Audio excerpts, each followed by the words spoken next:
Ingay mula sa talansing ng mga barya ang narinig nga ni Malaya. Ang tingin niya ay nasa malayo subalit mabigat ang kanyang loob. Naglalakbay ang kanyang isip sa mga katanungang hindi naman niya kayang sagutin. Hanggang kailan ba sila ganito? Hanggang kailan ba sila mahirap? Hanggang kailan magbibilad ng mga daing malapit sa dalampasigan? Hanggang kailan sila isang kahig isang tuka? 2 taon na ngang nakaraan simula nang madiagnose nga na may tuberculosis nga ang ama ni Malaya. 2 taon na nga rin simula nang lumagapak ang pamilya nga ni Malaya sa lupa. Nang magkasakit nga ang ama ni Malaya at Diwani ay nagkamalas-malas na nga ang buhay nila. Nabenta ang lahat ng bangka ng kanilang ama upang may pagpagamot nga dito. Natigil silang magkapatid sa pag-aaral at naglabandera ang kanilang ina. Pangilang alkansya mo na to? Tanong nga ni Malaya kay Diwani nang abutan nga siya nito ng barya-baryang salapi galing sa sinirang alkansyang gawa sa natuyong kawayan. Huwag mo nang isipin yon, Ate Malaya. Ang mahalaga, may pang-ulam tayo mamaya. Alam kong dapat na magtiis tayo sa kung ano ang meron sa hapagkainan. Pero kaunti na lang magkakaroon na ako ng kaliskis dahil sa palaging istang ulam eh. Kahit papaano, kahit mahirap tayo, magulam naman tayo ng manok. 300 lang yan kaya hayaan mo naman na makalasap tayo ng masarap na ulam mamaya kahit minsan. Ani pa nga ni Diwani kay Malaya. 4 na taon na ngang itinanda nga ni Malaya kay Diwani. Sa edad nga niyang 26 ay wala pa nga siyang napapatunayan sa kanyang sarili. Binalak nga ni Malaya na maghanap ng kapapasukan sa bayan. Subalit hindi naman siya matanggap dahil nga ang tingin sa kanya ng mga tao sa bayan ay anak mayaman dahil masyado nga raw malambot ang kanyang mga kamay. Makinis ang balat at may balang kinitang katawan. Hindi raw niya kakayanin ang mabibigat na trabaho doon. Gustong maluha nga ni Malaya sa isiping dinaig pa nila ang isang kahig isang tuko dahil sa nararanasan ngayon. Kapag sumahod ako sa pag-iigib ng tubig kay Aling Zenaida, bukas aabutan kita ng pera. Ani nga ni Malaya at binulsa ang pera galing sa kapatid na babae. Kung ano-ano rin kasi ang pinapasukan niyang trabaho. Kung ano-anong racket. Madalas tumatanggap na nga siya ng komisyon sa mga nagpapatulong nga na sagutan ng mga module ng mga estudyante sa baryo nga nila. Paubos na ba ang mga gamot ni Tay? Sa susunod na linggo ang follow-up check-up niya sa ospital. Malungkot na sabi nga ni Diwani bago nagsimulang linisan ng mga isdang dadaingin nga nila mamaya. May nakalaan naman na pera para sa pamasahe at bayad sa doktor. Kukulangin pero at least meron. Mahinang sabi nga ni Malaya. Iniisip niya ang gastusin. Sa pamasahe pa lamang kasi nabibigatan na nga sila dahil nga nasa baryo nga sila at malapit sa dalampasigan. Palagi nga silang nahihirapan papunta sa sibilisasyon. 3 sasakyan ang pagdadaanan nga nila Malaya bago sila nakarating sa ospital. Kaya sa maliit nga nilang barangay ay maraming namamatay at nagkakasakit dahil pahirapan nga ang klinik sa lugar kung nasan nga sila Malaya. Napakalayo rin sa ospital. Paano pala ang pinagkautangan natin? Si Mang Benji, naayos lang nasirang puso natin ng isang araw at hindi pa tayo nakapagbayad sa service niya kahapon sa pagpapagawa. Ani nga ni Diwani, dahilan kung bakit nga bigla na nga lamang sumakit ang ulo nga ni Malaya sa gastusin. Saka na natin yung problemahin. Hindi pa naman naniningil si Mang Benji. Unahin na muna natin si Tatay. Nakita na nga lamang ni Malaya na nagkipit balikat nga si Diwani kaya hindi na nga lamang siya nagsalita pa. Ngunit maya-maya lang ay muli na namang nagsalita ang kapatid. Ate, alam mo ba yung malaking mansyon doon sa dulo ng isla? Tanong nga ni Diwani kay Malaya. Mansyon? Yung sinasabi nila Aling Pasing na haunted house? Tanong nga ni Malaya. Oo ate, yun nga. Chismosang ani nga ni Diwani. O bakit? Ano naman ang kalokohang ginawa ng mga kaibigan mo doon. Huwag mong sabihing pinasok nyo na naman yung private property na yun ha. Naku talaga kapag kayo nahuli ng gwardya lagot kayo. Ani nga ni Malaya. Napanguso naman si Dewani bago sagutin ang nakatatandang kapatid. Dumaan lang naman kami doon ate dahil hinatid ko ang order na daing nga ni Aling Pasing. Diba wala nang nakatira roon? Ang chismis nga ng gwardya na nagbabantay ron na wala nang balak dalawin pa yun ng may-ari. O tapos? Kunot noong tanong naman ni Malaya. Nakabukas ang ilaw sa isang kwarto eh. Wala rin ang gwardya at nakakatakot ang tunog na nagmumula sa mansyon na yun. Maniwala ka ate Malaya, tunog ng piano yung naririnig namin. Sad pa nga nito na parang mababakas nga ang takot sa nakababatang kapatid. Nagsitaasan naman ang balahibo nga ni Malaya dahil sa narinig na kwento mula sa kapatid at nagkibit balikat na nga lamang siya. Baka naman may tao na, ani nga ni Malaya. Ate, wala nga eh. Alam mo yung tunog ng piano sa mga horror movies parang ganun. Pamimilit pa nga ni Diwani. Hay nako, tigilan mo nga yung kapapanood mo ng mga horror movies. Ikaw talaga. Tinatakot mo lang ang sarili mo eh. Sa kamalay mo naman nanonood lang yung gwardya doon ng horror movie. Saway pa nga ni Malaya dahil nakakaramdam na nga rin siya ng kakaiba. Siya kasi ang nakatoka nga ngayong araw para ihatid ang daing na siyang binili nga ni Aling Pasing upang ibenta kinabukasan sa palengke. Tindera kasi ito at isa rin na tumutulong nga kila Malaya. Nagsasabi lang ng totoo ate. Naku, isang buka pa talaga ng bibig mo tungkol sa mansyon na yun. Ikaw ang maghahatid ng mga daing kay Aling Pasing. Galit na ani nga ni Malaya. Nilalabanan nga ang takot dahil sigurado nga siyang gagabihin nga siya pa uwi mamaya dahil may kalayuan nga ang dulo ng isla mula sa kanilang bahay. Ayoko nga. Ayoko na talagang tumaan pa sa mansyon na yun. Maganda nga subalit sobrang laki naman at ang disenyo parang yung pang sinauna nakakatakot. Pagtataray pa nga ni Diwani. Umirap na nga lamang sa hangin si Malaya at ipinagpatuloy nga ang kanyang trabaho. Naglalakbay man ang isip ni Malaya kung paano kikita ng pera upang kahit papaano ay maranasan naman nila ang kagaanan ng buhay subalit hindi alam ni Malaya kung saan magsisimula. Naisipan na nga rin niyang mag-abroad na lamang upang magtrabaho doon. Hindi naman maarte si Malaya sa trabaho. Kayang-kaya niya ang gawaing mabigat man o magaan. Hindi mapili nga si Malaya. Nakita na nga lamang ni Malaya ang kanyang sarili na nilalakad nga ang maluwag na dalampasigan upang ihatid ang biniling daing nga ni Aling Pasing. Sanay naman na si Malaya sa malayong lakaran.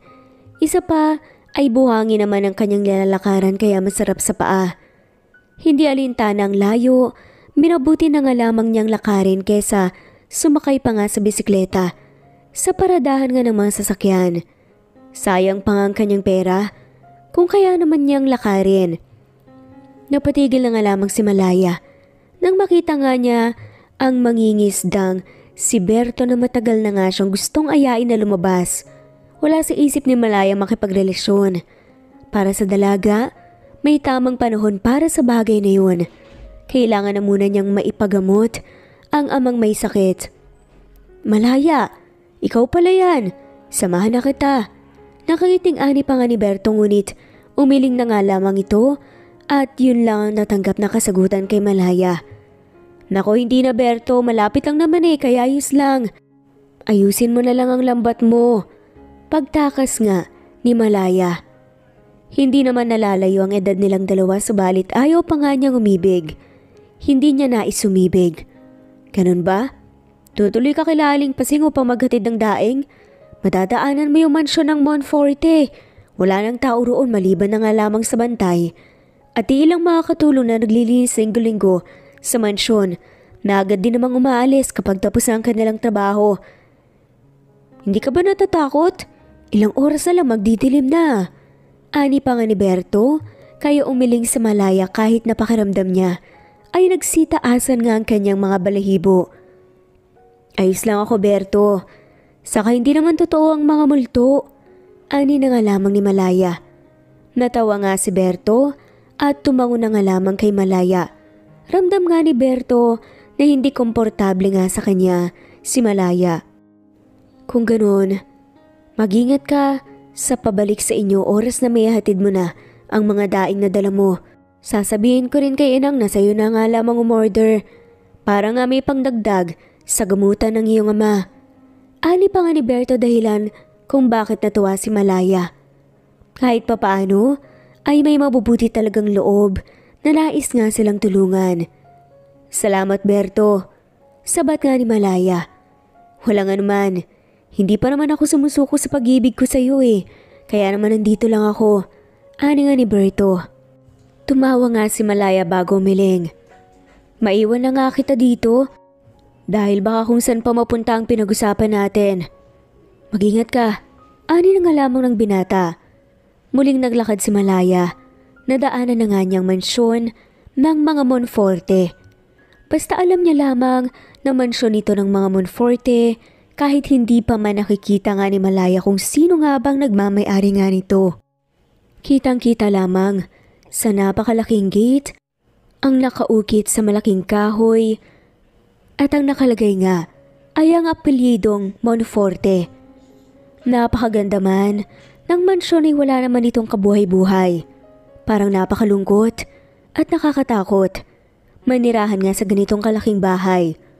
Umiling na nga lamang si Malaya at nilampasan nga ang mansyon dahil malapit na ngang dumilim. Kailangan na nga niyang kausapin si Aling Pasing. Agad niyang nakita nga si Aling Pasing na hindi naman ganun kalayo sa lupa nga ng mga Monforte. Sa lawak ng mansyon at ng lupa na kinatitirikan nga ng bahay ay talagang hindi na nga katakataka na hindi pansinin ang maliit na bahay ni Aling Pasing na halos katabi lamang ng malaking pader na senyales na sakop nga ito ng Monforte. Malaya, ikaw pala. Ayan na ba ang daing ko? Halika, sakto. Meron akong nilutong merienda. Sad pa nga ni Aling Pasing na nagwawalis. Umiling na nga lamang si Malaya. Naku, pasensya na po Aling Pasing ide-deliver ko lang po talaga to. Gagabihin na po kasi ako sa daan kung mananatili pa po ako rito ng matagal. Ikaw naman, paminsan-minsan lang naman ako mag-aya. Isa pa, kakasahod ko lang din kanina dahil nga sa trabaho ko dyan sa mansyon.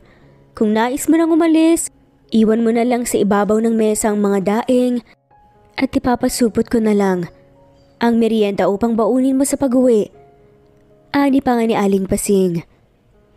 Nang magpaalam nga si Malaya, tumingala nga siya sa langit nang mapansing padilim na nga kaya binilisan na nga lamang niya ang takbo. Mukhang uulan na nga rin kasi dahil nga sa malalakas na kulog na nililikha nga ng kalangitan. Nakaramdam na nga ng takot si Malaya lalo na nang nasa harapan na nga siya ng malaking gate.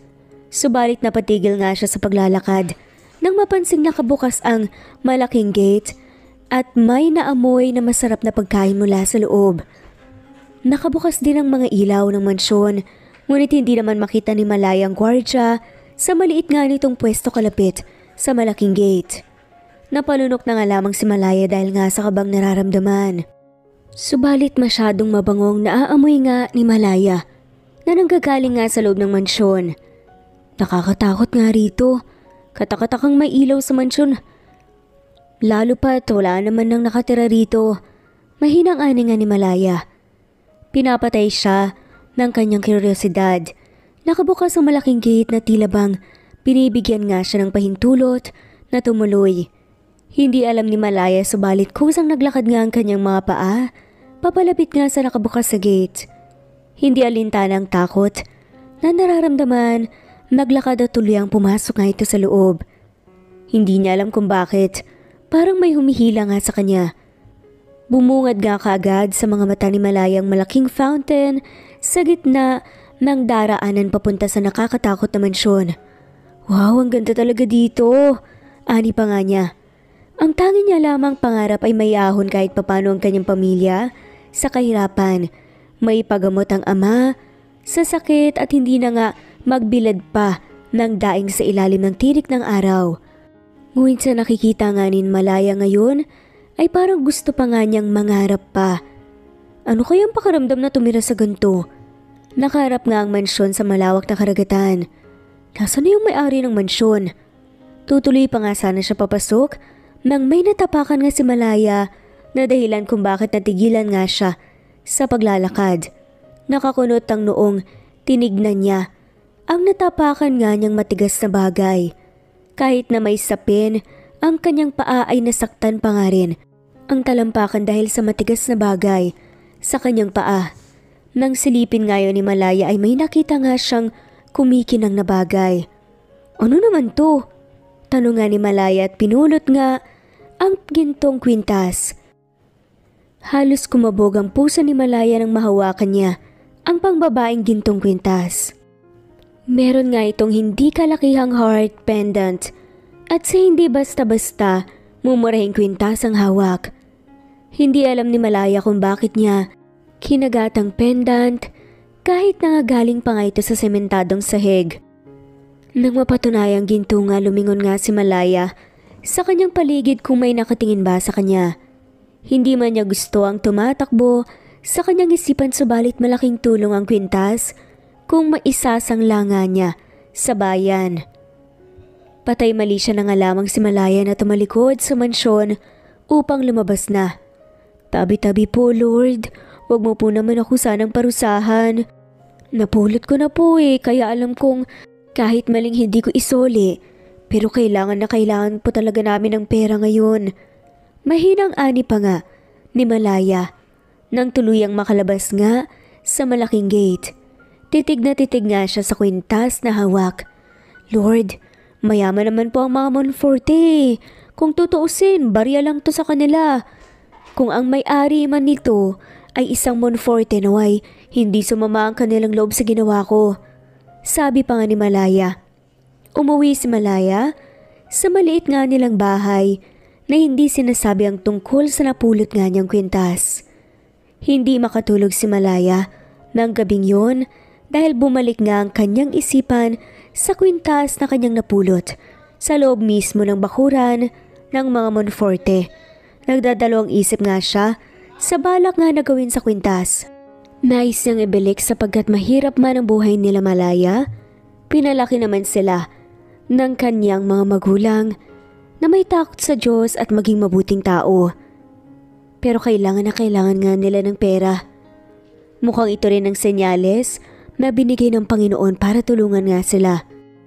Sa kabilang banda halos mabaliktad na nga ni Isagani ang loob ng kotse niya upang hanapin ang pinaka-importanteng regalo ng kanyang yumaong lola. Nasaan na ba yun? Naiinis na nga na tanong nga ni Isagani. Kararating na nga lamang niya nung isang araw sa isla upang makapagpahinga sa magulong buhay. Sa Maynila ay nais na rin naman na patakbuhin ang negosyo nito ng kanyang lola. Isa pa ay rinding-rindi na nga siya sa kakulitan ng kanyang ina. Gusto na kasi nito na magkaroon nga ng apo mula sa kanya subalit hindi niya pa nais na bumuo ng sariling pamilya lalo pa ipinangako nga niya sa kanyang lola na 2 taon nang patay. Nababalik nga siya sa islang to at maninirahan nga sa mansyon na pag-aari nga ng kanyang lola upang siya na ang mamahala sa farm na pinamana nga nito sa kanya. Sir Isagani, hindi ko po talaga nakita yung kwintas sa kwarto niyo Sir, gabi na. Kumain na po muna kayo. Ani nga ni Lorna. Ang matandang katulong sa kanilang mansyon na inutusan nga niyang magbakasyon muna. Hindi sumagot si Isagani pero nang maalalang halos lahat ng sulok nga ng mansyon ay may CCTV, agad nga siyang pumunta sa kwartong nasan nga ang mga monitor. Sir, ani nga ng gwardya nang makita nga si Isagani. Kuya, pwede bang tignan mo ang daan kung saan ako bumaba nung isang araw? May isang bagay akong kailangan mahanap. Importante. Utos nga ni Isagani. Agad na nga lamang sumunod nga ang gwardya at napakunot ng noo nang makitang may isang babae na pumasok nga sa gate nila. Wait! Agad na ani ni Isagani. I-play mo ang CCTV footage na yan. Sir, kanina lang po ito nangyari.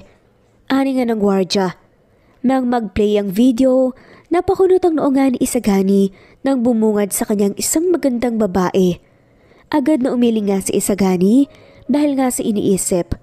Wala sa plano nga niyang mag-asawa lalo pat hindi niya gusto ang ingay ng mga babae, lalo na ang kanyang ina. Nagulat nga si Isagani nang makita nga niyang may pinulot ang babae dahilan kung bakit napangisi siya. Kaya pala hindi ko mahanap. Mahinang ani nga ni Isagani. May nauna na palang nakahanap, sino siya? Alam ni Isagani na posibleng may alam nga ang gwardya lalo pat taga rito nga ito sa isla. Si Malaya po ito, sir. Sagot nga ng gwardya. Napangisi na nga lamang si Isagani bago sumagot. Malaya? Hanapin niyo siya. Kinagabihan ay binabaghabag nga si Malaya ng kanyang konsensya. Ngunit pag nanakaw, pa rin ang ginawa ko. Bulalas nga ni Malaya. Ate, ayos ka lang ba? Anong sinasabi mo? Tanong nga ni Diwani. Double deck ang kama nilang magkapatid. Pang itaas na bahagi nga ang pwesto ni Malaya, samantalang nasa ibaba naman si Diwani para mas safe. Matulog ka na. Maaga pa tayo bukas. Ani nga ni Malaya at pinikit na nga lamang ang mata. Ipinagdasal na nga lamang ni Malaya na way tamang desisyon na isangla ang hindi naman sa kanya na kwintas. Para kay tatay. Sa isip na nga lamang ni Malaya. Dumating ang araw kung kailan kailangan magpa-check up ang ama ni Malaya. Nagkulang nga sila sa pera dahilan kung bakit napabuntong hininga siya. Gustong bumalik ni Malaya sa mansyon ng mga Monforte upang ibalik ang kwintas.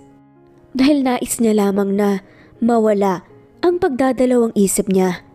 Ma'am, baka naman pwedeng itest na ang dugo ng tatay ko kahit na po hindi pa bayad ang laboratory niya. Ani pa nga ni Diwani. Pasimpleng kinapanga ni Malaya sa bulsa ng kanyang pantalon ng kwintas. Nako, kailangan niyo po munang makapila sa malasakit upang tanggapin ang request niyo na yan. Kailangan niyong pumirma ng mga forms at promissory tungkol sa bagay na yan. Ani nga ng nurse na siyang kinausap nga ni Malaya. Ngunit kailangan na nga ng tatay kong may patingin. Hindi mapigilan nga ni Diwani na sumigaw kaya mariing napapikit si Malaya. Hinawakan nga niya si Diwani sa balikat nito upang pakalmahin. Ayos lang Diwani, may naisip na akong paraan. Ikaw na munang maiwan dito, aalis na muna ako. Saad nga ni Malaya. Saan ka pupunta ate? Tanong nga ni Diwani. Maghahanap ng pera. Makahulog ang ani naman ni Malaya at tuluyang umalis sa ospital. Hindi na umatras pa si Malaya. Kailangan nga nila ng pera at hindi pwedeng wala nga siyang gawin. Magiging makasalanan lamang siya dahil hindi niya ibinalik sa may-ari ang kwintas kaysa mamatay ang kanyang ama. Naghanap nga si Malaya ng isang jewelry store upang isanlang kwintas. Totoong ginto po ba? Tanong nga ni Malaya dahil kanina pa nga sinusuri ang hawak nga niya. Miss, minana mo pa ba ang kwintas na to? Tanong nga ng matandang babae. Po? Nagtatakang tanong ni Malaya. Very rare na kasi ang kwintas na to. Iilan na lamang ang may ganito sa Pilipinas. Sinauna rin ang disenyo. Kung susumahin kung ibebenta mo ito sa amin ay magkakahalaga ng 500,000. Ani nga ng babae kaya halos nanlaki ang mga mata ni Malaya. Ano po? Gulat na tanong nga nito. 18K gold dito subalit mamahaling klase ng ginto ang kwintas na to. Tsaka 52 grams sa itong kwintas. Paniguradong madaming maghahangad ng kwintas na to. Lalo na ng mga kolektor na mga alahas. Kung tutuusin mababa na ang halagang 500,000. Ani nga ng babae kaya halos malaglag ang panga ni Malaya. Sa ganun kalaking pera, siguradong magtutuloy-tuloy na ang gamutan ng kanyang ama. Mababayaran nila ang kanilang mga utang at kahit papaano makakausad nga sila sa kahirapan sa buhay. Subalit ayaw bitawan nga ni Malaya ang kwintas. Isasangla ko lamang po. Mahinang ani nga ni Malaya kaya titig nga sa kanya ang babae. Muling nagsalita si Malaya. Bala ko pa rin pong tubusin ang kwintas. Kailangan ko lang po talaga ng pera ngayon eh. Walang kasiguraduhan ng sinabi nga ni Malaya kung matutubos pa ba niya ang kwintas. Hindi niya alam ngunit ayaw nga niyang ibenta. Kung ganun, 70,000 lamang ang may bibigay namin na pera sa kwintas na to. May mga papers kaming ipapapirma at ilang mga forms na kailangan mong sagutan. Buwan-buwan din ang hulog. Ani nga ng babae dahilan kung bakit tumango si Malaya. Nais lang talaga ni Malaya na maipagamot ang ama. Susuluhin na nga lamang niya ang karma kung nagkataon dahil sa maling ginawa niya. Ipagdarasal na nga lamang niya ang may-ari ng kwintas. Dahil sa perang nakuha, naipatingin nila ang ama at nakabili nga ng bitamina nga nito. At alam nga ni Malaya na kanina pa nais magtanong ni Diwani. Anong gusto mong sabihin? Tanong nga nito sa kapatid. San ka po nakakuha ng ganyang kalaking pera, ate? Nagkibit balikat na nga lamang si Malaya at wag na raw niyang alalahanin yun. Isang araw nga, tao po, rinig nga ni Malaya ang mga kalakasang salita sa labas nga ng bahay nila. Biglang kumabog nang mabilis ang puso ni Malaya dahil sa kaba.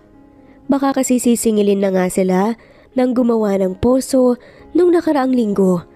Kahit na kinakabahan si Malaya, lumabas nga siya at sinilip ang tao sa labas. Kumabog nga ang dibdib niya ng mabilis. Magandang umaga, Malaya. Saad nga ng gwardya. Biglang nakaramdam ng kakaibang takot nga si Malaya. May nakita nga siyang di kalayuan sa bahay nila na isang matangkad at malaki ang pangangatawan ng lalaki. Nakatalikod nga ito at halatang may kausap sa telepono. Bakit po? Kinakabahang tanong ni Malaya. Kung ano-ano ang pumapasok sa kanyang isipan. Nag-aalala nga siyang napagalaman na nga ng may-ari ng kwintas na may nakapulot nga noon. Nais ka kasing kausapin ni Sir Isagani, Malaya. Ani ng gwardya. Isagani? Ang gandang pangalan.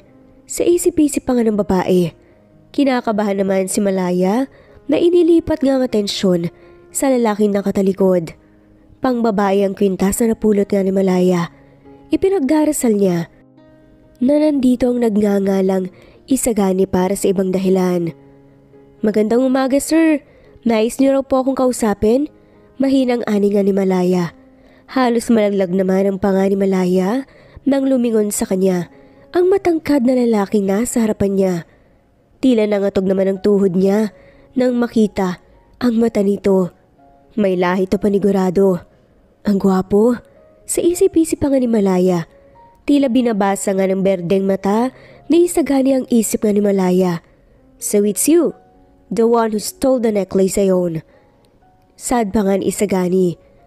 Hindi nadala nga si Isagani sa magandang mukha ni Malaya. Alam na nga niyang nagtataglay ng pisikal na ganda ang babaeng nakapulot nga ng kwintas. Napamana pa nga sa kanya ng yumao niyang lola. Napalunok na nga lamang sa kaba si Malaya. Hindi niya alam kung anong sasabihin niya sa lalaking nasa harapan niya. Halos magkasalubong na kasi ang makakapal nga nitong mga kilay habang nakatingin sa kanya. Huwag ka nang magsinungaling pa dahil nakuhanan ka ng CCTV sa mansyon ko. Malamig na ani nga ni Isagani kay Malaya. Dahan-dahan namang napayuko si Malaya dahil sa kahihiyan na nararamdaman niya. Nakita na nga lamang ni Malaya ang palad ni Isagani na para bang may nais nga itong kunin sa kanya. The necklace, give it back to me. Saad nga ni Isagani ng seryoso. Napalunok na nga lamang si Malaya at napapikit ang mga mata. Wala na nga siyang pera para tubusin ang kwintas. Naubos na yun lahat sa pagpapagamot pa lamang ng kanyang ama. Wala na sa akin ng kwintas eh. Mahinang sabi naman ni Malaya. Anong ibig mong sabihin? Paano wala ang kwintas sa'yo kung ikaw mismo ang kumuha doon sa mansyon ng pamilya ko? Malamig na tanungan ni Isagani. Kahit kabado ay sumagot nga si Malaya. Pasensya na isang lako kasi sa mag-aalahas sa bayan eh. Nakayukong saad nga ni Malaya. What? Galit na tanong naman ni Isagani. Hindi siya makapaniwalang gano'n na nga lamang sinangla ang pinakaiingat-ingatan nga niyang mana mula sa kanyang lola. Magpasalamat kang hindi pulis ang dala ko ngayon, miss. Bibigyan kita hanggang mamayang hapon para maibalik sa akin ang kwintas na yon. Kundi sa bilangguan ka pupulutin.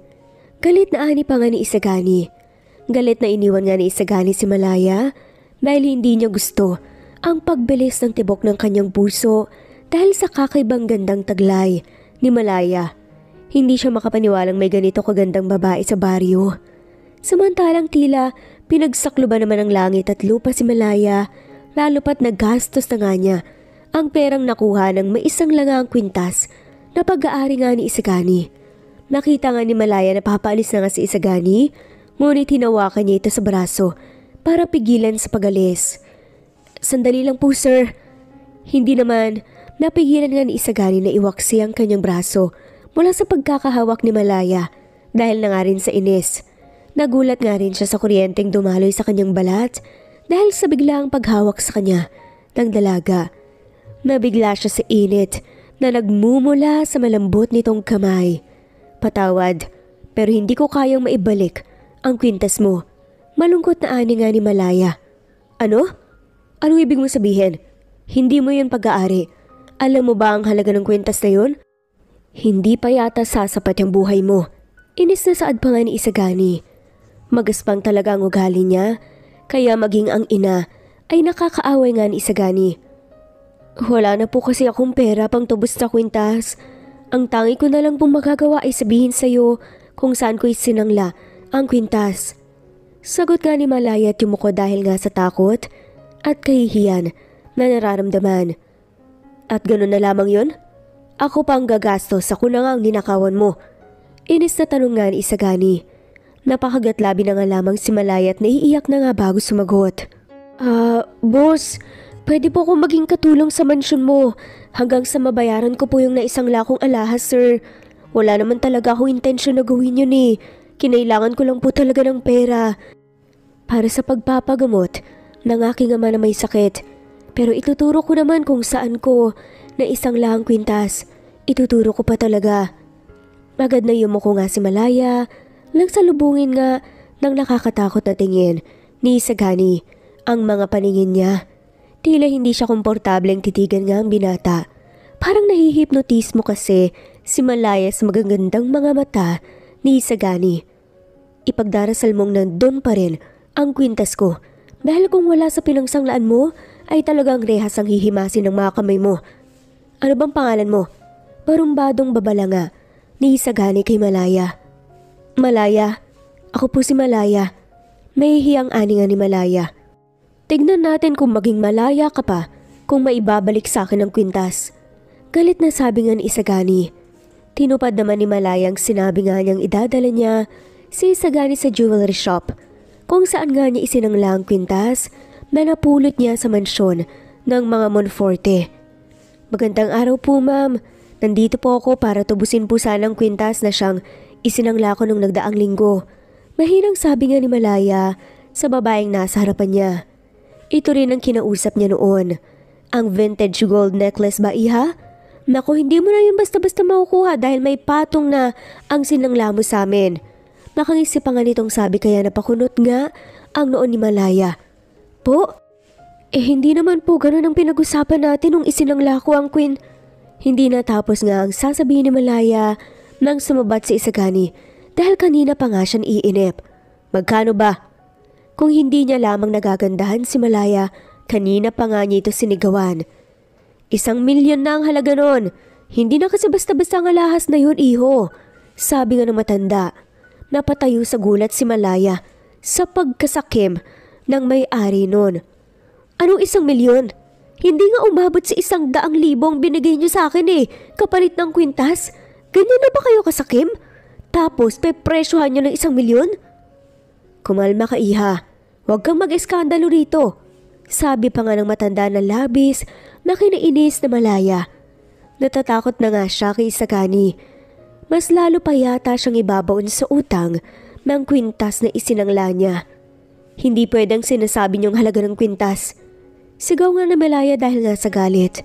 Kung sakali kasing magiging katulong siya para mabayaran ang 1 milyon ay baka tumanda na nga siya habang naglilingkod ng libre sa mga Monforte.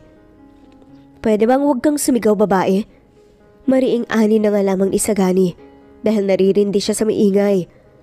Kasi sorry, masyado silang sakim. Masyadong malaki ang 1 milyon na hinihingi nila kapalit ng kwintas. Huwag kang pumayag! Sigaw nga ni Malaya. Ito pa man din, ang pinakaayaw niya, ang nadedehado at ang mga sakim. Alam kasi niya kung gaano ba kaimportante ang pera sa panahon ngayon. Pera na sobrang hirap hanapin. I will pay the amount you ask for in cash. Sad na nga lamang ni Isagani. Ayaw na kasi ni Isagani ng gulo pa. Sir, wag! Parang nagmamaktol naman na ani ni Malaya. Seryoso ka, sir? Sad pa nga nito. Walang ganang tumango na nga lamang si Isagani bago nagsalita. Saan ang pinakamalapit na ATM dito? Maglalabas ako ng pera. Di kalaunan tumango na nga lamang si Malaya. Bumalik nga si Isagani na may dalang pera at nakaalis na nga rin sila agad sa jewelry shop. Malungkot si Malaya dahil naloko siya. Nalungkot siya dahil ang dami talagang mapanlamang na kapwa. Nung panahong nangangailangan siya, ginipit siya. Binigyan siya ng magkano tapos yun pala ang halaga ng kwintas na yun. Hindi makapaniwalang meron nga siyang 1,000,000 utang kay Isagani ngayon. Nakasakay si Malaya sa mabangong kotse ni Isagani habang walang emosyong nagmamaneho ang binata pabalik sa isla. Ngayon, pag-usapan natin kung paano mo ko babayaran, Malaya. Your name is Malaya, right? Maritonong boses nga ni Isagani. Tumango naman si Malaya bago nagsalita. Katulad po ng sinabi ko kanina, handa akong maging katulong sa mansyon niyo pero hindi pwedeng wala akong sahurin. Kahit na mababang sahod lang po, sir. Sobrang hirap lang po talaga ng buhay namin eh. Kahit pa unti-unti kaltasan mo po ang sahod na yun, kailangan ko lang po na talaga ng pera para sa ama ko, tsaka sa kapatid ko. Napabuntong hininga na nga lamang si Isagani. Magkano? 500 pesos a day? Walang ganang tanungan ni Isagani. Alam ni Malaya na sobrang baba nun pero kasya na yun. Kaysa naman wala. Baka gawaing bahay lang naman ang gagawin niya. Kayang-kaya niya yun.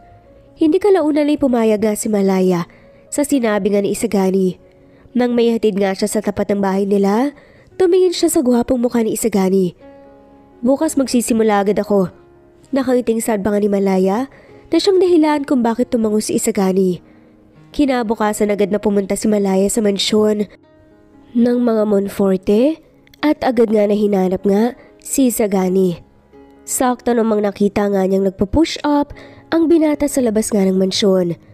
Nakahubad nga ito, kaya kitang-kita nga ni Malaya ang pawisan nga nitong pangangatawan. Pero matipuno nga ito, napalunok na nga lamang siya. Ngayon lang yata siya nakakita ng isang perpektong katawan ng isang lalaki. Maputi, nasa tamang ayos ang muscles, may 6 na tinapay. Sa kanyang tiyan, kulang na nga lang talaga ay kape. Umagahan na. Ang sarap namang titigan, sabi pa nga ng mumunting tinig sa ulo ni Malaya. Hindi ka nandito para titigan ang katawan ko, Malaya. Supladong ani pa nga ni Isagani kaya napabalik na nga lamang sa tamang wisyo si Malaya. Ngayon lang niya naalala muli na oo nga pala supladong lalaking nasa harapan niya. Sir, ano po ba ang sisimulan kong gawin bilang katulong? Tanong nga agad ni Malaya. Sa likod ng mansyon nandun ang daan papunta sa farm ng pamilya ko. Paliguan mo ang mga kabayot kalabaw dahil kakailanganin sila sa bukid ni Mang Castor. Utos nga ni Isagani. Napanguso na nga lamang kaagad si Malaya pero agad-agad, hard na agad ang trabaho niya. Pero wala naman siya magagawa kaya sumunod na nga lamang siya. Ang inaasahan pa man niyang gawain, paglilinis ng bahay o mansyon, pero mali pala siya sa akala niya. Pumunta nga siya sa likod nga ng mansyon at bumungad nga ang maliit na gate na mukhang daan papunta sa farm ng mga Monforte. Agad siyang pumasok doon at tinanap nga ang kulungan ng mga kabayo. Kahit natatakot nga ay sinimulan niya ang kanyang gawain. Malawak naman ang farm at may 3 malawak na fish pond din. Marami ring mga kulungan ng iba't ibang hayop. Mukhang alaga naman lahat ng pamilya Monforte. Nabalitaan na rin kasi ni Malaya na isa ang mga Monforte sa suppliers ng mga itlog ng manok sa bayan. Malaya, pagkatapos mo raw dyan, mag-washing ka rin ng mga kotse ni Sir Isagani. Gagamitin niya yata mamayang gabi. Sigaw nga ni Mang Castor, kaya napabuntong hininga na nga lamang si Malaya. Gulat man, ang bilis ng karma sa ginawa niyang kalapastangan nga, ayos na rin para kay Malaya na maruming mga kabayo ang nalalapatan niya ng mga palad kaysa malamig na rehas. Maliit ang 500 pesos na sinasabi ni Isagani pero ayos na yun para rin makabayad nga siya ng utang niya. At least may uuwi nga siyang kakapiranggot na halaga. Wala pa nga siyang isang oras ay bibigay na yata ang katawan niya. Sanay siya sa gawaing bahay pero hindi sanay si Malaya sa maglilinis nga ng mga hayop. Sige po, isusunod ko po pagkatapos rito. Sagot na nga lamang ni Malaya. Hindi kalauna nakita na nga lamang ni Malaya ang sarili na nililinisan nga ang magarang sasakyan ni Isagani. Namamangha nga siya sa ganda ng mga sasakyan sa harapan niya. Grabe, pwede nang magsalamin. Mahinang ani ni Malaya. Hahakbang na nga sana si Malaya upang kunin ang hose ng tubig nang bigla siyang nadulas at mawala ng balanse. Inaasahan na nga ni Malaya na tatama nga ang kanyang puwetan sa basang sahig nang bigla na nga lamang niyang naramdaman na may matigas sa brasong yumakap nga sa kanyang bewang upang hindi siya tuluyang matumba. Careful woman, saad nga ni Isagani gamit ang baritonong boses. Nang magsalubong ang mga paningin nilang dalawa at nang mapagtanto nga ni Malaya kung gaano kalapit ang mukha ni Isagani sa kanyang mukha ay kumabog ng mabilis ang kanyang puso. Agad namang narealize sa Isagani kung gaano kalapit ang mukha nila ni Malaya kaya tila napapaso nga siyang humiwalay sa dalaga. Napeke nga siya ng ubo at humiwas nga ng tingin. Nagagandahan pa man din siya dito. Sa susunod mag-iingat ka. Pagagastusin mo pa ako kung madudulas ka dahil sa paglilinis ng kotse ko. Masungit na saad nga ni Isagani bago nagmamadaling pumasok nga sa loob ng mansyon dahil hindi niya talaga nais ang magiging reaksyon ng puso niya kapag malapit nga si Malaya. Hindi ni Isagani kilala si Malaya ng personal kaya hindi niya nagugustuhan ang nagiging epekto nga nito sa kanya. Ang sungit, naiinis na nga lamang nasaad nga ni Malaya. Nang mag-alas 5 nga, ay hinanap nga niya si Isagani upang magpaalam nga na uuwi na dahil tapos naman na ang kanyang gampanin. Napansin niya rin na walang ibang katulong maliban siya. Inilibot niya ang paningin sa loob ng mansyon. Mukhang naliligaw na nga siya. Hindi nga alam ni Malaya kung saan na nga ang naging daan niya. Iniwan niya rin kasi ang sapin sa paa niya dahil nakakahiya namang ipasok dahil marumi yun. Samantalang parang pwede nang manalamin sa kinis ng tiles sa loob ng mansyon. Hindi naman nakakatakot sa loob ng mansyon. Mukha nga itong modern, samantalang lumang-luma na talaga sa labas. May ilang mga vintage, nagamit at ilang mga picture frames ang nakita nga ni Malaya sa sala. Aalis na nga sana si Malaya at hindi na magpapaalam nang makarinig nga siya ng pamilyar na boses. Tila may kausap nga si Isagani sa telepono at kasalukuyang nasa lanay ng mansyon. Mom, I won't be able to go home this month. Gusto kong manatili dito sa isla at i-manage siya muna ang farm dito. Maingay sa Manila, Mom. Napagpasyahan kong online ko na muna asikasuhin ang mga naiwan kong trabaho dyan. Sabi nga ni Isagani sa kanyang ina na siyang katawag nga niya sa telepono. Tinatakasan mo ba ang pangungulit ko sa iyo, Isagani? Anak naman eh. Matanda na ako at gano'n din ang daddy mo. Nag-iisa ka lang natin na anak. Nawala na ang lola mo nang hindi man lamang naalagaan ang apo niya sa iyo dahil nga ayaw mong mag-asawa. Ngayon, magtatago ka dyan sa isla? Akala ko pa man din eh magbabakasyon ka dyan upang makalimot. Yun pala, nandyan ka para magtrabaho na naman. At mukhang gusto mo pa ata dyan for good ah.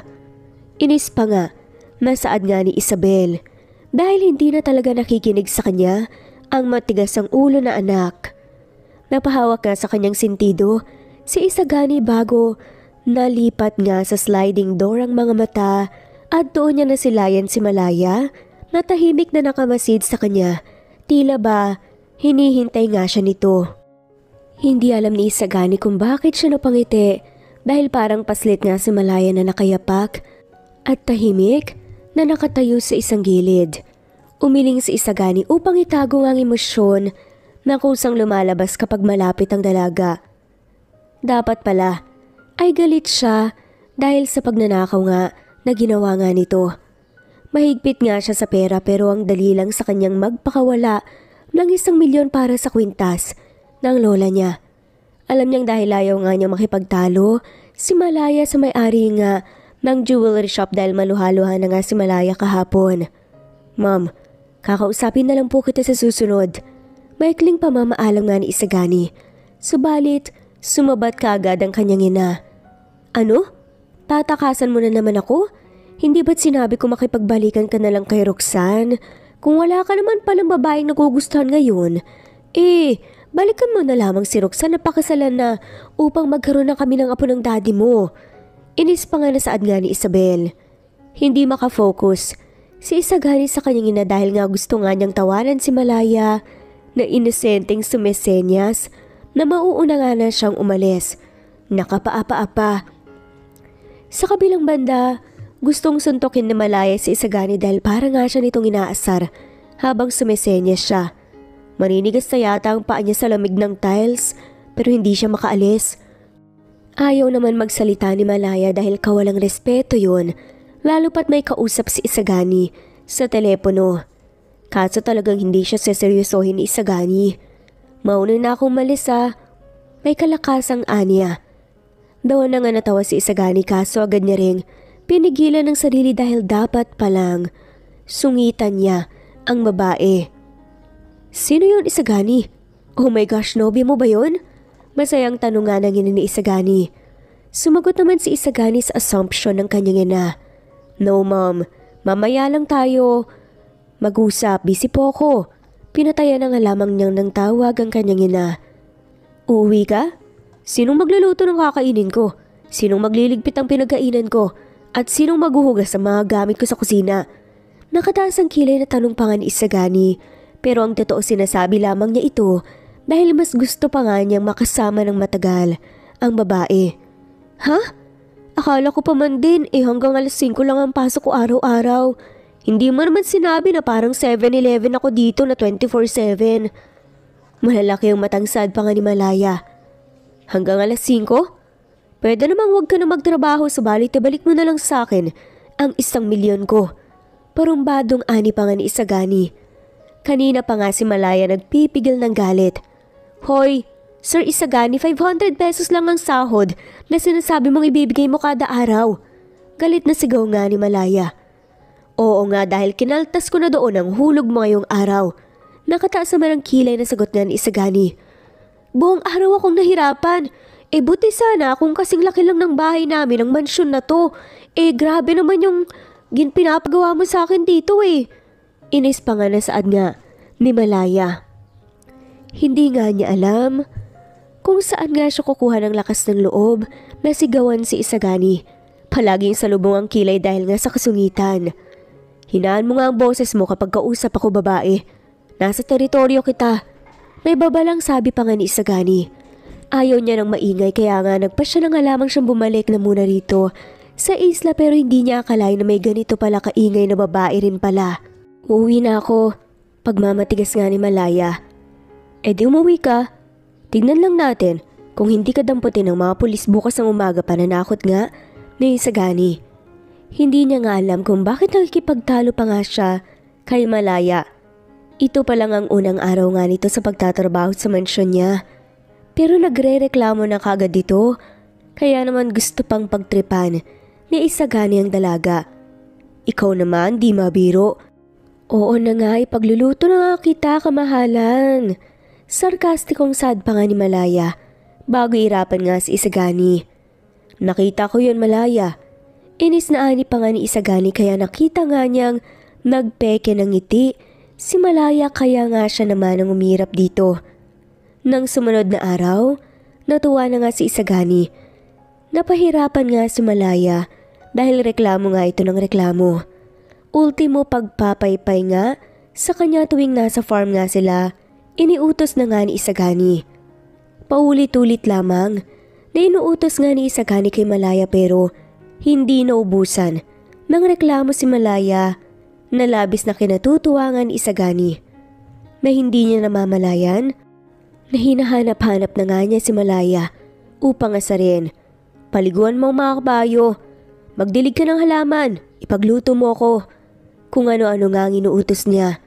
Ang mga baboy pakainin mo sila. Bilangin ang mga tray na naglalaman ng itlog upang ma-deliver sa bayan. Ilan lamang yan sa mga inuutos nga ni Isagani na dapat gampanin nga ni Mang Castor, pero si Malayang pinapahirapan niya at aabutan nga niya ng ilang daan. Kinahapunan na labis sa kiniinis ka ng dalaga. Ilang beses na nga rin itong naligo sa dagat at palaging si Malayang nagdadala ng merienda nga nito o kaya naman sinasamahan itong mangisda kahit na hindi naman ito marunong. Hindi alam ni Isagani pero gustong gusto niya ang galit na reaksyon nga ni Malaya. Sinusungitan niya rin ito ng madalas kaya para nga silang aso't pusa na nag-aaway. Kapag sinasabi ni Malaya na magre-resign na nga siya sa pagiging katulong niya, tatakutin niya ito at ipapahuli nga sa mga pulis kaya napapasunod nga si Malaya. Katulad na nga lamang ngayon, nag-aaway na naman silang dalawa. Pangilang araw na ba ngayon? Nagdadalawang linggo na ata ay hindi pa rin sumusuko si Malaya. Lakasan mo nga kasi ang pagpaypay sa akin. Masungit na utas nga ni Isagani sa kanya. Bakit kasi hindi ka pa magpa-aircon dito? Ang yaman-yaman mo naman ah. Inis na tanong nga ni Malaya. Ikaw ba magbabayad? Pabalang na tanong pa nga ni Isagani. Ang dami-dami mong pere. Sabat naman ulit ni Malaya. Thank you very much. Walang kwentang asar pa nga ni Isagani sa kanya. Hindi alam ni Malaya pero bigla-bigla na nga lamang siyang nalungkot. At naalala nga ang sinasapit nga ng kanyang amang may sakit. Sir, naranasan niyo na bang maghirap? Tanong nga ni Malaya. Hindi nakasagot si Isagani. Nagurat nga rin siya sa pagbabago ng emosyon ng dalaga. Kasi sigurado, kaya mo namang bumili ng aircon o kahit electric fan lang kahit kailan mo gustuhin dahil naiinitan ka. Hindi na yun mahirap gawin, hindi ba? Mapait nga na tanong nga ni Malaya. Hindi pa rin sumagot si Isagani. Bigla siyang nakaramdam ng kung ano sa kanyang dibdib. Sobrang sungit mo pero pansin ko tila wala ka namang pinoproblema pagdating sa pera. Hindi ka tulad ko. Mahinang ani nga ni Malaya. Hindi dapat siya nagdadrama ngayon pero hindi niya lang mapigilan na ikumpara ang buhay na meron nga siya sa buhay ni Isagani ngayon. Kung gaano ka-unfair ang mundo. Alam kong wala akong formal na paghingi ng tawad sa ginawa kong pagsangla sa kwintas na hindi sa akin. Mali yun. Alam ko yun. Ilang gabi akong hindi pinatulog ng konsensya ko pero hindi ko naman gagawin yun kung hindi dahil sa tatay ko kung hindi ako nangangailangan. Mahinang sabi nga ni Malaya. Ito na rin siguro ang pagkakataon para makahingi siya ng tawad sa lalaki. Pero ginawa mo pa rin. Pinili mo pa rin gawin ang mali. Mahinang ani na nga lamang ni Isagani. Pinagmamasdan ang malungkot na mukha ni Malaya. Kahit pa nakabusamot na nga ito, maganda pa rin. Nagagandahan pa rin si Isagani. Wala yatang anggulo na nakitaan nga niya na pumangit nga ang dalaga. Oo, kasi wala naman akong ibang pamimilian Wala akong choice. Napulot ko yun at yun ang senyalis ni Lord para sa akin na kahit pa paano magkaroon ng pera para maipagamot si Itay. Hindi ako kasing yaman mo.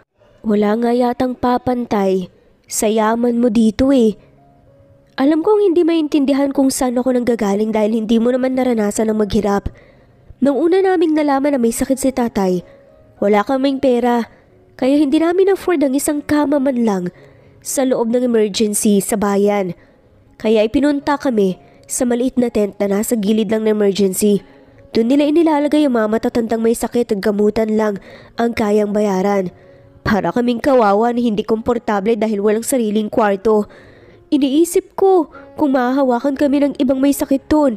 Mahinang ani ni Malaya at tumingin na malawak sa kalangitan. Nandito nga sila sa farm at ang malawak na manukan ang nasa harapan nila. Napangiti si Malaya pero naiipon na nga sa ilalim ng kanyang mga mata ang luha. Anumang oras ay babagsak na nga yun. Yung kwintas, na pag-aari mo na lang ang pag-asa ko. Kahit papaano nabayaran ang utang namin.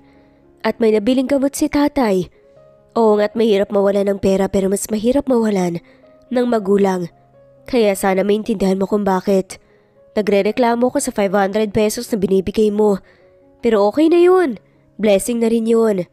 Mahinang sabi pa nga ni Malaya bago natawa. Malaya, madamdaming tawag naman ni Isagani sa dalaga. Kung barya lang sa'yo ang 500, para sa aming mahihirap, buhay namin yon ng isang araw. Mahinang ani pa nga ni Malaya bago pinahid nga ang luhang kumawala nga sa kanyang mga mata.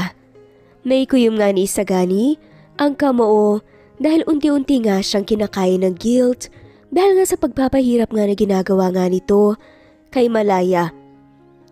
Kaya kapag nagre-reklamo ako at naiinis ka, pasensya ka na.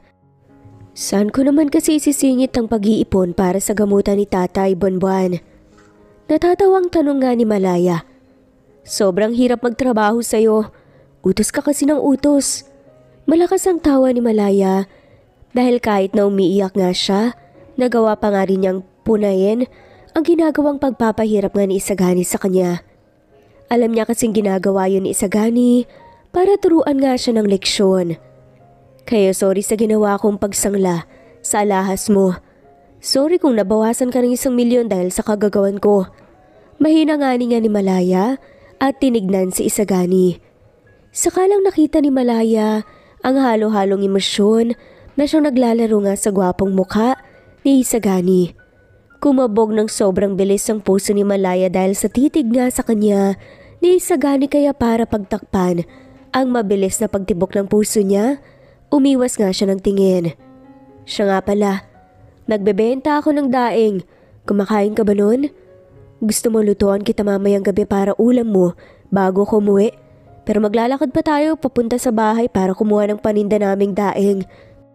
Huy, bili ka. Barya lang kaya yun para sa'yo. Pangungulit pa nga ni Malaya bago naghiwas ang tingin. Gusto ko ng daing. Biglang sagot naman ni Isagani.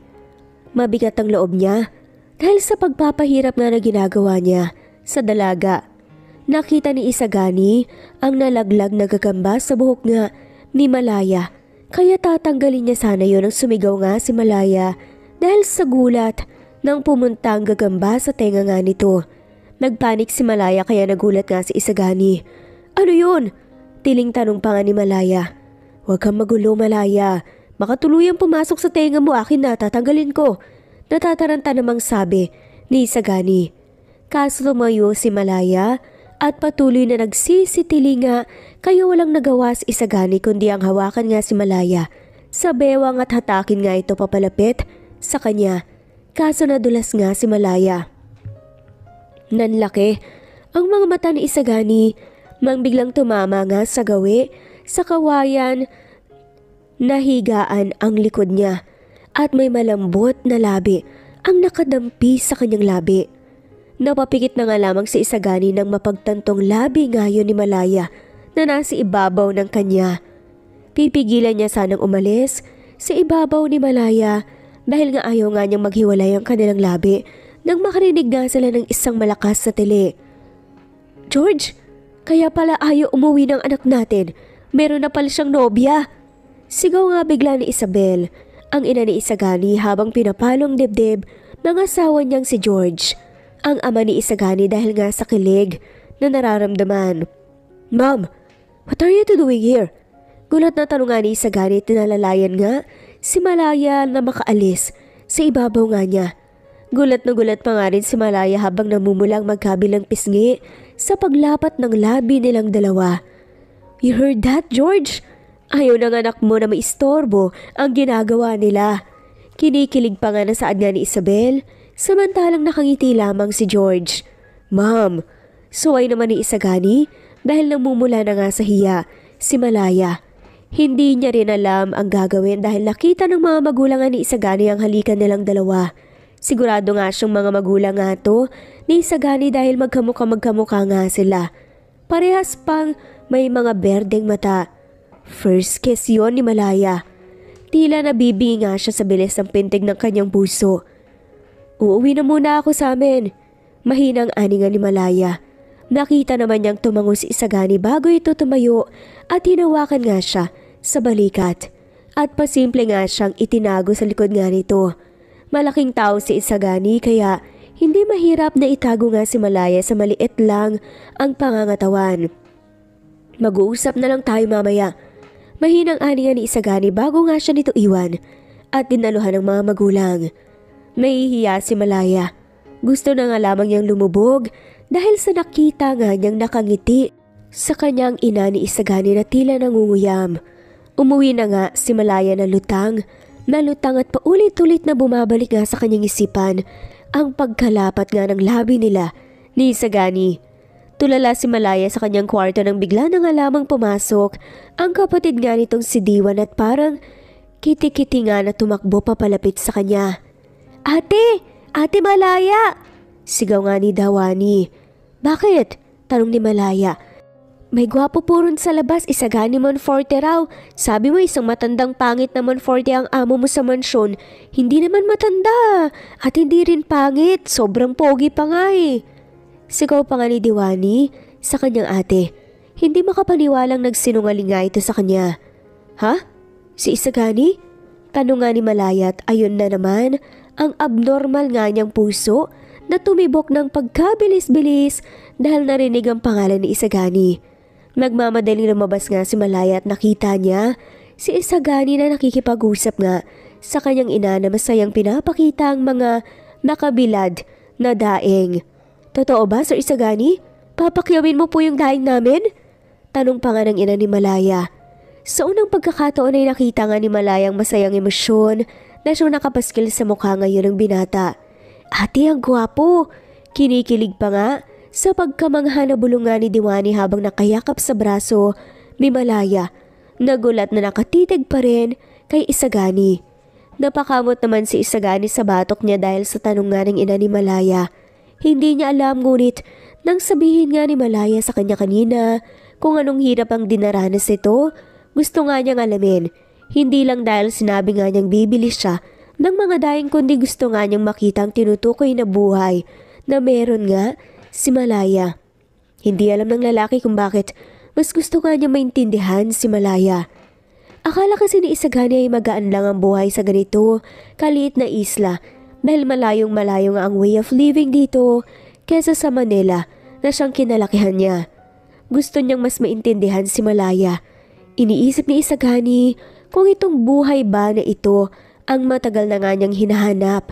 Marami siyang katanungan at nasa point na nga siya ng buhay niya na gusto na nga lamang niyang maranasan ang ibang bagay kesa ang marangya na siyang kinagisnan niya.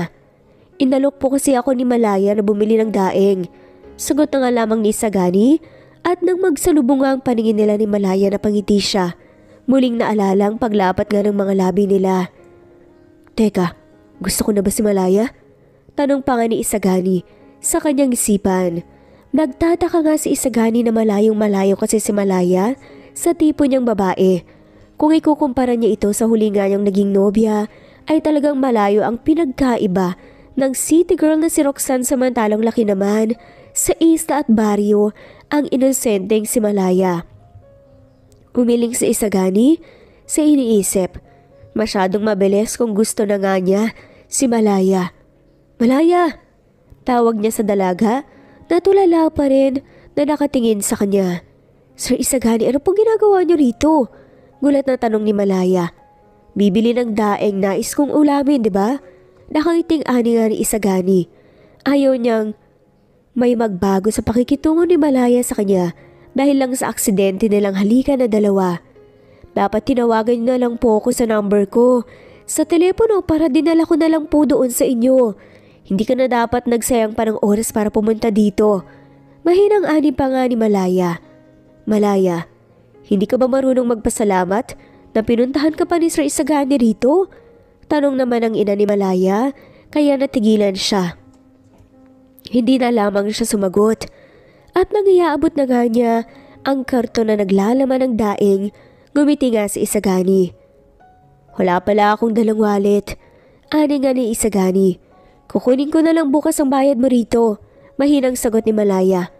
"Walang marunong magluto ng daing sa mansyon. Ayaw mo ba akong ipagluto ng daing?" Mahinang tanong pa nga ni Isagani. Nagangat naman ang tingin si Malaya bago nga napabuntong hininga. Hindi pa nga nakakalimot si Malaya sa malambot na labi nito. Nahihiya siya para kasing hindi katanggap-tanggap na dinampian ng labi ng isang mahirap ang labi ng isang mayaman. Gaga ka talaga, Malaya. Pinapalaki mo lamang ang nangyari dahil mukhang wala namang pakialam si Isagani sa nangyari. Mahinang ani ni Malaya sa kanyang isipan. Kinabukasan ay maagang nasa mansyon si Malaya at tahimik na nagluluto para sa umagahan ni Isagani. Nang pumasok nga si Isabel sa malawak na kusina ng mansyon. Magandang umaga po.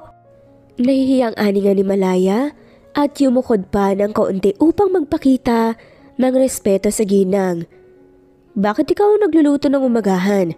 Nasaan ang mga katulong ng mansyon? Hindi mo dapat gawain ang magluto, iha. Dapat katabi mo pa si Isagani at nagpapahinga ngayon. Nakakunot noong sabi pa nga ni Isabel. Masyadong magandang nobya ng anak para lang magtrabaho ito sa malawak na mansyon. Nang makita niyang halikan ng dalawa kahapon, natuwa siya. Nagagalak nga siyang muling binubuksan ng anak ang puso para sa pag-ibig.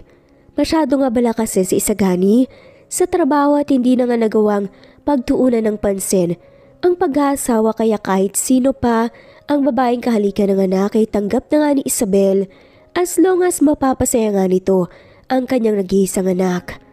Ayaw niyang maging kontrabida sa buhay nga ni Isagani. Po, ano pong katabi si Sir Isagani? Namumula at nagtatakang tanong ni Malaya. Sir Isagani, bakit naman sir ang tawag mo sa iyong nobyo? Tanong nga ni Isabel. Nagulat nga si Isabel nang biglang nabitawan ni Malaya ang hawak nga nitong spatula. Po? Nobyo? Si Sir Isagani po ba? Gulat nga. Natanong ni Malaya at hindi kalauna na ilang beses na umiling. Nako, wala po kaming relasyon ni Sir Isagani.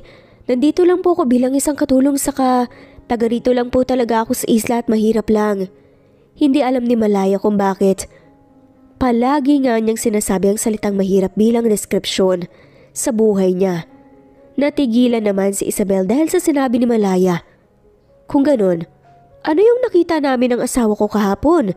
Alam mo naman kung ano ang ginawa niyo ni Isagani kahapon, di ba? Tanong nga ni Isabel. Naku ma'am, isa lamang pong aksidente yun. Gusto lang pong kunin ni Sir Isagani ang insektong dumapo sa akin. Hindi po namin gusto na sa ganong posisyon at pangyayari po kami makita. Pwede niyo pong tanungin si Sir Isagani. Pasensya na po talaga. Nahihiyang saad nga ni Malaya. Gusto mo ba ang anak ko? Biglang tanong naman ni Isabel. Gusto niyang malaman upang alam nga niya ang gagawin. Hindi agad nakasagot nga si Malaya. Buong gabi nga siyang hindi nakatulog dahil palaging bumabalik sa kanyang isipan ng nakakabaliw na halik ni Isagani, pati na rin ang tanong ng ginang. Uulitin ko ang tanong. Gusto mo ba si Isagani? Tanong nga ng ginang. Sa kabilang banda na sa gilid lamang nang nakabukas sa pintuan ng kusina, si Isagani. Hindi niya alam kung bakit nais nga niyang marinig ang kasagutan mula sa bibig ni Malaya. Bigla siyang nanghina dahil nga sa tanong na yun. Dahil kagabi pa nga niya nais sagutin ang bumabagabag sa kanyang isipan kung gusto na nga ba niya si Malaya. Hindi po kami pwede. Hindi natuloy ni Malaya ang sasabihin. Nang muling magtanong ang ina ni Isagani. Malayang pangalan mo, di ba? Sinabi ni Isagani kahapon. Oo o hindi lang ang gusto kong isagot mo, Malaya. Gusto mo ba si Isagani o hindi? Kung oo naman ang sagot mo, hahayaan ko ang relasyon na meron sa inyo. At kung hindi naman ay patuloy kong ipipilit ang dati niyang nobya para rito. Kung hindi naman pala nahuhumaling ang anak ko sa kahit na sino mang babae rito sa isla, ipipilit ko na lamang sa kanya ang babae na karapat-dapat sa kanya. Ani pa nga ni Isabel. Alam na nga niya ang kasagutan ni Malaya. Nakikita niya ang pagdadalawang isip sa mukha ng dalaga. Tila hindi pa nga rin ito sigurado sa kanyang nararamdaman. Ang gusto lang din naman ni Isabel ay isang matinong babae ang ibigin ng nag-iisa nga niyang anak at mukhang isa namang mabuting babae si Malaya sa paningin niya. Kaya nais nga niyang malaman ang nararamdaman nito para kay Isagani. Nabigla na nga lamang si Isabel nang makita nga niyang ngumiti si Malaya. Nako, hindi po ma'am. Wala po akong gusto kay Sir Isagani. Pagsisinungaling na nga lamang ni Malaya dahil hindi ito ang priority niya ngayon. Masyado pa siyang maraming problema sa buhay para nga isipin ang love life. Sa totoo lang, hindi niya alam ang sagot pero ayaw niyang magkamali. Unang beses pa lamang kasi nang naramdaman ang pagbilis ng pagtibok ng puso niya. Natatakot din siyang masaktan. Masaktan sa isang lalaking mayaman. Alam niya kung gaano kalayo ang pagitan nilang dalawa ni Isagani. Sa kabilang banda, unti-unting nawala ng gana si Isagani nang marinig nga niyang sagot ni Malaya. Bigla siyang natawa dahil may napagtanto siya. Nang maramdaman nga niyang nasaktan ang puso niya, meron na nga siyang kasagutan sa katanungang hindi niya kayang sagutin at hindi siya pinatulog. Gusto na nga niya si Malaya. Gusto na nga niyang dalaga. Kung hindi mo ako gusto, sino nagsabi sa iyong sumusuko ang isang Isagani Monforte? Nakangising tanong pa nga ni Isagani at pasimpleng sumilip nga sa loob ng kusina. Hindi akalain ni Isagani na manliligaw nga siya ng kahit na sinong babae rito sa isla pero ngayon gusto niyang ipanalo ang puso ni Malaya. Mukhang hindi ang kwintas na may pusong pendant ang nakuha sa kanya ni Malaya bagkus ang puso nga niyang hindi niya akalaing makukuha ng isang babaeng tiga-isla. Hindi alam ni Malaya kung bakit kinakausap pa rin siya ng ina ni Isagani kahit na sinabi nga nitong hindi niya gusto ang lalaki. San ka nakatira, Malaya? Tanong pa nga ni Isabel. Gustong mahiya ni Malaya pero ano namang ikakahiya niya sa mahirap na buhay. Roon lang po, malapit lang po dito, mga 10 minutong lakaran. Sagot nga ni Malaya habang minamasahe nga niya ang paang ng ginang. Tinitigan nga ang reaksyon ni Malaya, nakita niya lamang ang inosenteng ngiti nga nito. Gusto pa man din kita sa anak ko pero dahil wala ka naman palang gusto sa kanya, hindi ko naman ipipilit. Hindi naman ako klase ng gano'n na ina. Makahulog ang ani nga ng ina ni Isagani. Gulat man si Malaya ay sinawalang bahala na nga lamang niya. Kakaiba ang ina ni Isagani sa mga napapanood o nakikita nga niya na ina o magulang nga ng mayaman. Nilayuan niya si Isagani at palagi nga siyang umiiwas kapag meron nga ito dahil ayaw niyang mahulog dito lalo. Ayaw niya ang epekto ng binata sa katawan niya. Sa tuwing malapit nga ito sa kanya, nagulat na nga lamang siya nang may sumabay nga sa kanya sa paglalakad pa uwi nga. Uwi ka na? Seryosong tanong nga ni Isagani sa kanya. Napakangat nga siya ng ibabang labi bago tumango. Hatid na kita. Saad pa nga ni Isagani habang nakangiti. Maliwanag pa naman, kaya ko na pong umuwi mag-isa. Mahinang saad na nga lamang ni Malaya. Naglagay siya ng distansya sa pagitan nilang dalawa ni Isagani dahil kailangan nga niyang pigilan ang umuusbong, nakakaibang damdamin sa puso niya. Umiiwas ka ba sa akin, Malaya? Pansin kita nitong mga nakaraang araw na umiiwas ka. Tanong nga ni Isagani kaya nanlaki ang mga mata ni Malaya. Ha? Hindi ah. Bakit naman ako iiwas sa'yo? Wala ka namang ginawang masama sa akin ah. Maagap na sagot naman ni Malaya. Akala niya ay susungitan na naman siya pero nakita na lang niya na tumitig nga ito sa malawak na karagatan. Mabuti naman at hindi mo ako iniiwasan. Pinapagod ka ba ni Mom? Tanong pa nga ni Isagani. Hinayaan niya kasi na magkaroon nga ng oras ang kanyang ina at si Malaya. Nais niyang makita lang ina ang kabutihan na meron nga si Malaya upang si Malaya na lang ang ipilit ng ina para sa kanya. Ayos naman ang mommy mo. Makulit lang siya pero buti hindi mata pobre ang mga magulang mo, Sir Isagani. Lahat kasi nang napapanood ko sa pelikula masasama ang ugali ng magulang ng mayayaman eh. Nakakatuwa lang na hindi kayo ganun. Nakangiting saad pa nga ni Malaya. Hindi naman lahat ng napapanood sa telebisyon totoo. Sa oo nga't laki kami sa karangyaan pero alam namin makipagkapwa-tao, Malaya. Saad naman ni Isagani. Mabuti yan. Grabe. Ang sarap sigurong maging mayaman, no? Nakangiting ani pa nga ni Malaya. Muling nakaramdam ng lungkot dahil nga sa estado ng buhay. Hindi mo na iisipin kung meron ka bang pera para pambili ng ulamin mamaya. Malaya, if you need help, I'm here. Biglang sabi naman ni Isagani dahilan kung bakit natigilan si Malaya. Ha? Sabi ko kung kailangan mo ng tulong nandito lang ako. May sakit ang ama mo, hindi ba? Gusto kong tumulong. Hindi maganda ang unang pagkikita natin dahil sa kwintas na kinuha mo. Normal lang naman ang naging reaksyon ko, di ba? Sana naintindihan mo. Hindi natuloy ni Isagani ang sasabihin. Gusto niya ring ipaliwanag ang sarili kung bakit sinungitan niya si Malaya. Kung bakit sinungitan kita. Ang kwintas na yun isa sa pinaka-importanteng pamana sa akin ng lola ko. Hindi yun pwedeng mawala, kaya ganun na lang ang naging reaksyon ko. Titig na titig nga si Malaya sa binata. Bakit ka nagpapaliwanag? Naiintindihan ko naman eh. Magsasalita pa nga sana si Malaya nang bigla na nga lamang narinig ang boses ni Berto. Malaya, ikaw nga kamusta? Ayos lang naman. Mahinang sagot ni Malaya kay Berto. Kunot naman ang noo ni Isagani dahil nga sa biglaang pagsulpot ni Berto. Nais pa lamang sana niyang magpaalam kay Malaya kung pwede ba siyang umakyat ng ligaw rito. Pero may asungot na kaagad.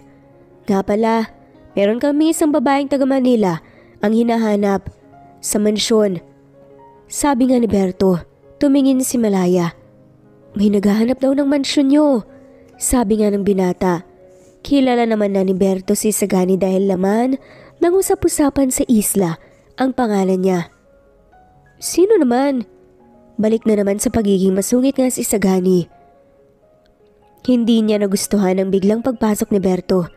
Teka, nagsiselos ba ako? Saad pa nga niya sa sarili. Naku, Sir Monforte, maganda. Mukhang mayaman din, siguro nobya mo. Nakangiting sabi pa nga ni Berto. Magsasalita pa nga lamang sana si Isagani nang biglang, Babe, kanina pa kita hinahanap eh. Nakangiting sabi nga ni Roxanne bago walang ganang tumingin sa pwesto ni Malaya at Berto. Roxanne? Gulat na tawagan ni Isagani. Uwi na tayo. Pagod ako sa biyahe. Bukas mo na ako ilibot sa isla. Nakangiting sabi nga ni Roxanne. Nanikip ang dibdib ng babae na si Malaya habang pinagmamasdan nga sina Isagani at Roxanne. Hindi alam ni Malaya kung bakit. Kitang-kita niya kung gaano ka-perpekto ang dalawa para sa isa't isa. At parang nanliliit siya. Bagay na bagay kay Isagani. Ito siguro ang tinutukoy ng ina ni Isagani. Tumalikod siya at nagsimulang maglakad papalayo. Narinig pa nga niyang tinawag nga siya ni Isagani subalit hindi na nga siya lumingon pa. Hindi maunawaan ng sarili kung bakit labis-labis nga siyang nasasaktan. Samantalang itinanggi naman niya ang nararamdaman niya rito. Nagulat na nga lamang si Malaya nang tumabi sa kanya si Berto. Si selos ka no? Tanong pa nga ni Berto. Nagtaka siya. Ha? Pinagsasasabi mo, pagod lang ako ah. Pagdadahilan ni Malaya. Pagod pero sobrang lungkot nang itsura ng makitang may kasamang ibang babae si Sir Isagani. Naku Malaya, hindi mo ako maloloko no? Kilala kita. Hindi sumagot si Malaya. Mahal mo na no? Tanong pa nga ni Berto. Ang bilis naman. Walang mabilis kung pagmamahal ang usapan. Nung minahal kita, mabilis ko lang din yun nalaman eh. Mabilis din akong sumuko lalo na nang makita kong sa iba ka talaga. Masaya. At sa iba talaga tumibok ang puso mo. Akalain mo? Hindi pa laki rito sa isla. Tumatawang sabi ni Berto. Tara inom? Birong aya pa nga ni Malaya kay Berto. Lambanog? Tanong ni Berto. Lambanog, oo. Sagot nga ni Malaya. Napatawa na nga lamang sila. Nag-inuman na nga lamang sila malapit sa pangpang. Hindi naman takot si Malaya dahil alam naman niyang hindi siya gagawa ng masama ni Berto lalo pat kilala siya ng mga tao sa isla. Mukhang may sundo ka. Sabi nga ni Berto sa kalagitnaan ng inuman na dalawa. Ha? Ano pinagsasasabi mo? Tanong ni Malaya. Saka lang nakita ang kunot noo at galit nga na mukha ni Isagani. Uwi na tayo. Sabi nga ng binata kaya nagulat si Malaya. Sinubukan niyang tumayo subalit agad nga siyang nawala ng balanse dahil nga nahihilo siya. Naapektuhan sa pag-inom. Nagulat na nga lamang siya nang bigla nga siyang lumutang sa ere. Binuhat na pala siya ni Isagani. Sir Isagani, ibaba mo nga po ko. Sigaw pa nga ni Malaya. Ayoko. Malamig na sa adaman ni Isagani. Sabi ng ibaba mo ko eh. Galit na sigaw nga ni Malaya. Ibinaba na nga lamang siya ni Isagani pero nakalayo na nga sila kay Berto at sila na nga lamang ang tao sa pwesto kung saan nga siya ibinaba ni Isagani. Gabi na rin kasi. Ano bang problema mo? Tanong ni Isagani. Naiinis siya dahil hindi niya naipagtapat ang nararamdaman kay Malaya dahil nga sa pagsulpot nga ni Berto at Roxanne. Ikaw, ano bang problema mo? Inis na tanong nga niya. Bakit ka umiinom ng lalaki ang kasama? Tanong pa nga ni Isagani. Hindi maiwasan na magselos. Ano naman ngayon? Magkaibigan kami ni Berto. Ano namang masama kung uminom ako? Umuwi ka na nga lang, baka makita pa tayo ng girlfriend mo kung ano pang isipin nun. Mahirang sabi nga ni Malaya. Wala akong girlfriend. Inis na ani naman ni Isagani. Sinungaling. Nakita na nga mismo ng mga mata ko kanina si Roxanne pero itatanggi mo pa. Bumalik ka na nga sa kanya. Uwi na ako. Inis na saad na nga lamang ni Malaya. Hindi ko nga girlfriend si Roxanne. Agap muli ni Isagani. Anong tawag mo sa kanya? Best friend na babae? Ganon? Kalandian? Naiinis pa nga ang tono na saad nga ni Malaya. Teka, Malaya, nagsiselos ka ba? Gulat na natanong ni Isagani. Biglang nanlaki ang mga mata ni Malaya dahil nga sa tanong ni Isagani. Wala nga siyang nagawa kundi talikuran nga ito. Uwi na ako. Mahirang saad na nga lamang ni Malaya pero hinawakan nga siya sa braso ni Isagani. Iatid na kita. Bago yun, sagutin mo muna ang tanong ko, gusto mo ba ako Malaya? Diretsahang tanong na nga ni Isagani. Hindi niya alam kung bakit naiyak nga siya sa tanong ng lalaki. Baka epekto nga ito ng nainom nila ni Berto. Kinakabahan man si Isagani sa magiging sagot ni Malaya ay nais ng malaman. Paano kung gusto kita? Paano kung mas malalim pa doon? Mahinang tanong ni Malaya. Nanlaki ang mga mata ni Malaya sa gulat ng maramdaman ng yakap ni Isagani. Mahigpit yun. Okay lang. Gusto rin naman kita. Sa tingin ko ay mas malalim pa roon, Malaya. Mahinang ani nga ni Isagani, dahilan kung bakit hindi maiwas ni Malaya ang mabigla. Pero mahirap ako. Mahinang ani pa nga ni Malaya. Ano naman ngayon? Kailan pa naging hadlang yun? Sa ating dalawa, mahal kita Malaya. Bulong nga ni Isagani at binaon ang mukha sa leeg ng dalaga. Sa wakas, ay nasabi niya rin ang matagal nang bumabagabag sa kanya. Actually, pinapese ako ni Mom tungkol sa'yo. She likes you, Isagani whispered. Hindi na nga nakapagsalita pa si Malaya. Tila nananaginip nga siya. Alam ko masyadong mabilis ang mga pangyayari. Malaya, alam ko rin na bago ka sa ganitong pakiramdam pero hayaan mo naman ako manligaw. Mahinang ani ni Isagani habang nakayakap pa rin kay Malaya mula sa likuran. Naiiyak nga si Malaya. Kaya nang hinarap nga siya ni Isagani, alam niyang hilam na ang luha ng mga mata niya. Wala kang kaagaw sa akin Malaya. Kung yan ang iisipin mo. Alam kong mabilis pero ano pa bang magagawa ko?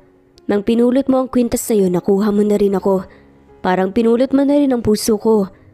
Saad pa ni Isagani. Sabay turo nga sa puso niya. Isagani, mahinhin na tawag nga sa pangalan nito. Nakuha mo to Malaya. Sabi nga ni Isagani, tinuro nga ang dibdib niya kung saan banda ang kanyang puso.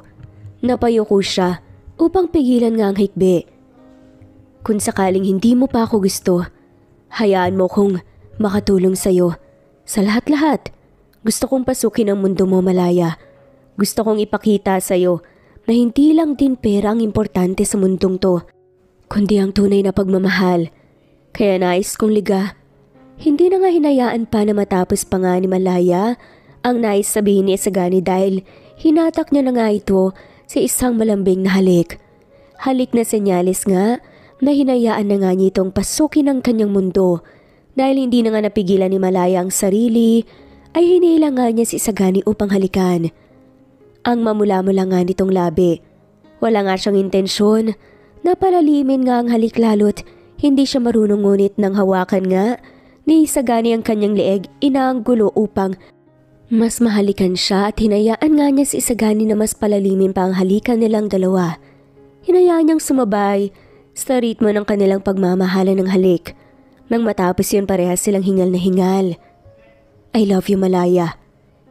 Saad nga ni Isagani, mahal din kita. Kung mamarapatin mong maangkin kita ngayong gabi, Hayaan mo ba yung mangyari? Paano nga ni Isagani? Nagulat nga si Malaya nang meron nga itong kwintas na inabot nga sa kanya. Sa'yo na to. Nang nakawin mo to, nanakaw mo na rin ang puso ko, Malaya. Kaya wag na wag mo na ulit sasabihin na hindi pwedeng magsama ang isang mayaman at isang mahirap dahil handa akong bumaba para sa'yo. At wag mo kasing isipin na bababa kayo. Madamdamin na aningan ni Isagani. Isagani, mahinang aningan ni Malaya. Nahulog ako, Malaya, hulog na hulog. Bulong pa nga nito. Siguro nga hindi nga nagsimula sa once upon a time ang kwento nila ni Isagani. Kung totoosin ay pangit ang unang pagtatagpo nila dahil nauwi nga yun agad sa pagsusungit sa kanya, pero umaasa nga si Malaya na makamit nila ang and they live happily ever after. Kasama ang kanyang supladong prinsipe. Hindi nagtagali, kinasal na nga rin sila at sobrang saya ng mga magulang nga nila sa nangyari. Wala na rin namang naging hadlang pa sa pag-iibigan nila na wagas. At makalipas nga ang isang taon, biniyayaan na nga rin sila ng dalawang cute na kambal. At wala na ngang mapagsidlan pa ang saya na kanilang nararamdaman at nagpapasalamat nga sila sa Panginoon. Maraming salamat po. At dito na nga po nagtatapos ang kwento. I-comment nyo lang po kung gusto nyong magpa-shoutout kung saan po kayo nanunood at ang inyong pangalan. God bless everyone! Shoutout po sa mga sumusunod.